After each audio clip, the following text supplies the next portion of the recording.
할렐루야. 예레미야 16장 19절에서 20절 말씀을 가지고 기도의 신비란 말씀을 전하겠습니다. 오늘 본문은 예레미야의 기도입니다. 예레미야는 지금 남왕국 유다가 멸망해 가는 것을 지켜보고 있습니다. 바벨론으로부터 1차 침공을 받아서 많은 사람들이 포로로 끌려갔습니다.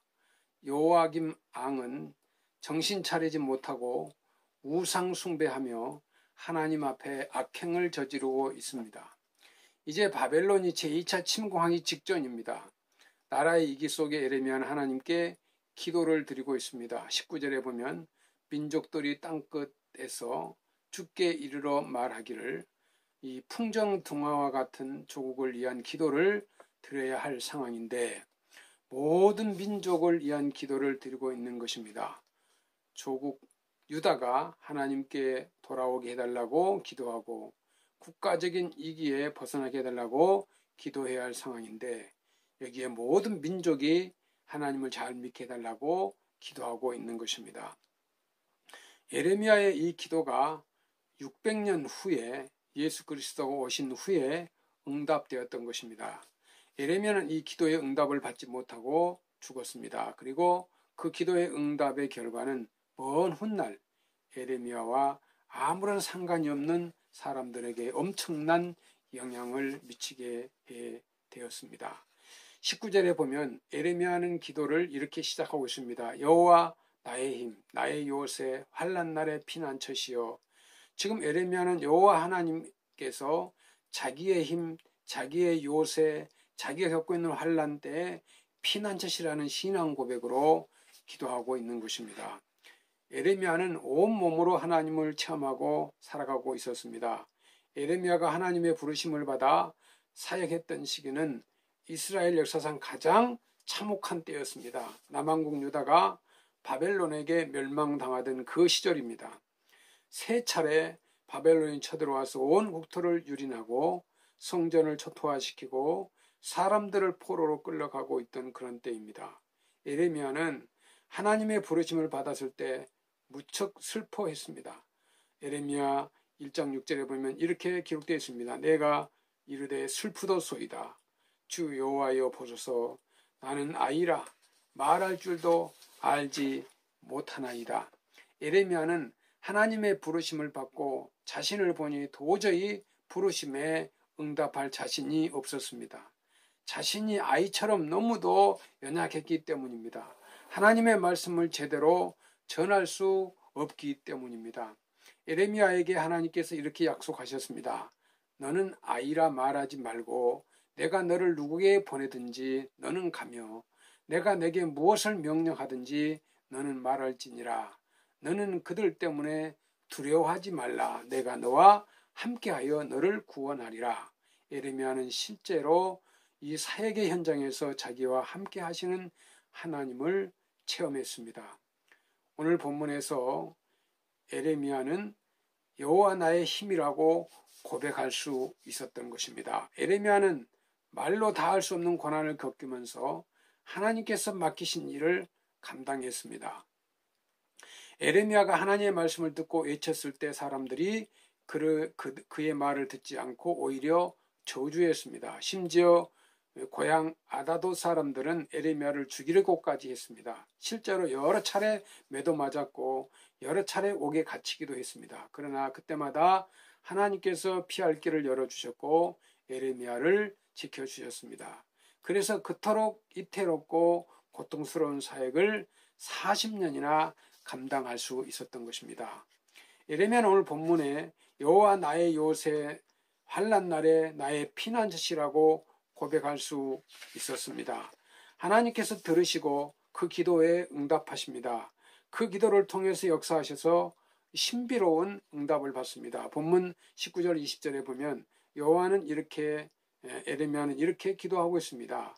민족들이 땅끝에서 죽게 이르러 말하기를, 우리 조상들과 계승한 바는 허망하고 거짓되고 무익한 것뿐이라. 사람이 어찌 신 아닌 것을 자기의 신으로 삼겠나이까 하리이다. 이 기도는 형식상 기도라기보다는 이 에레미야 예언의 말씀입니다. 이 내용은 이렇습니다. 장차 우상을 섬기던 이방인들이 자신들의 조상 때부터 전해오던 우상 숭배가 허망하고 거짓되고 무익하다는 것을 깨닫게 해달라는 것입니다. 그리고 우상 숭배로부터 벗어나게 해달라는 것입니다. 에레미야는 지금 시급하고 이 절박한 상황 속에 기도를 드리고 있습니다. 조국 유다가 풍전등화와 같은 상황입니다. 그리고 우상을 섬기는 이방 나라 저 바벨론이 쳐들어오고 있는 상황입니다. 에레미야는 하나님께서 택하신 백성 이스라엘을 구원해달라는 기도를 드려야 하지 않겠습니까? 자기들을 공격해오는 저 이방 민족 바벨론의 멸망을 위해 기도드려야 하지 않겠습니까? 에레미야는 이 상황에서도 저 바벨론도 하나님의 백성이 되게 해달라고 기도하고 있는 것입니다. 그뿐 아니라 땅끝까지 이 세상의 모든 민족이 다 하나님의 백성이 되게 해달라고 기도하고 있는 것입니다. 우리 대한민국이 저 북한을 위해서 저 평양에 교회가 세워지고 1910년에 그 평양에 성령의 불이 함께 역사하기를 기다리며 기도하고 있는 우리 한국교회의 교회의 모습이라고 할 수 있겠습니다. 하나님께서 아브라함에게 주셨던 이 비전의 기도이기도 하죠. 하나님께서 인류 구원을 위해 세워놓으셨던 뜻이었습니다. 에레미야는 그 하나님의 비전, 그 하나님의 뜻을 위해 기도하고 있는 것입니다. 우리의 기도가 먼저 하나님의 뜻이 무엇인가를 생각하면서 기도해야 합니다. 예수님께서 가르쳐 주신 대로 먼저 하나님의 나라의 의를 구하는 기도를 드려야 합니다. 오늘 본문을 21절에 보면 여호와께서 이르시되 보라 이번에 그들에게 내 손과 내 능력을 알려서 그들로 내 이름이 여호와인 줄 알게 하리라. 하나님께서 에레미야의 기도를 들으셨다는 말씀입니다. 이 에레미야의 기도를 들으시고 땅끝에 있는 이방인들에게도 하나님의 능력을 나타내셔서 하나님의 이름이 여호와인 줄 알게 하시겠다는 약속의 말씀입니다. 기도의 응답은 기도 즉시 이루어지는 경우도 드뭅니다. 거의 대부분 기도 현장에서 기도의 응답을 약속으로 지어집니다. 왜냐하면 기도의 응답은 하나님의 때에만 이루어지기 때문입니다.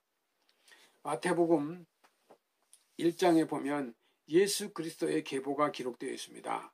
아브라함이 이삭을 낳고 이삭은 야곱을 낳고 야곱은 유다 그 형제들을 낳고 17절에 보면 이렇게 기록되어 있습니다. 그런즉 모든 대수가 아브라함부터 다윗까지 14대요. 다윗부터 바벨론으로 사로잡혀 갈 때까지가 14대요. 바벨론으로 사로잡혀 간 이후부터 그리스도까지가 14대라. 성경 말씀 구약에서 약속된 것들이 그대로 이루어졌다는 것을 알려주기 위해서입니다. 하나님께서 아브라함에게 이삭을 통해 큰 민족을 이루시겠다고 약속하신 내용이 어떻게 이루어졌는가를 성경을 통해서 말씀해주고 있는 것입니다. 하나님께서 다윗의 자손 가운데 메시아를 세우겠다고 약속하신 내용이 어떻게 이루어졌는가를 말씀해주고 있는 것입니다. 아브라함과 다윗은 하나님께로부터 약속만 받았을 뿐 아니라 그리고 그 약속을 믿었습니다. 저들이 죽고 난 후 긴 세월 뒤에 그 약속이 이루어진 것입니다. 우리의 기도의 응답도 그렇습니다. 기도할 때 하나님께서 약속으로 응답해 주십니다. 그리고 하나님의 때에 그 약속을 이루십니다. 우리의 기도할 때 약속의 응답을 믿음으로 받아야 합니다. 우리가 믿음으로 약속을 받은 기도를 드릴 때 이 기도가 장차 놀라운 응답으로 나타나게 될 것입니다. 백석교회 성도 여러분, 에레미야와 같은 기도를 드리며 신비롭고 놀라운 응답을 받는 기도를 드릴 수 있기를 주의 이름으로 축원합니다. 감사합니다.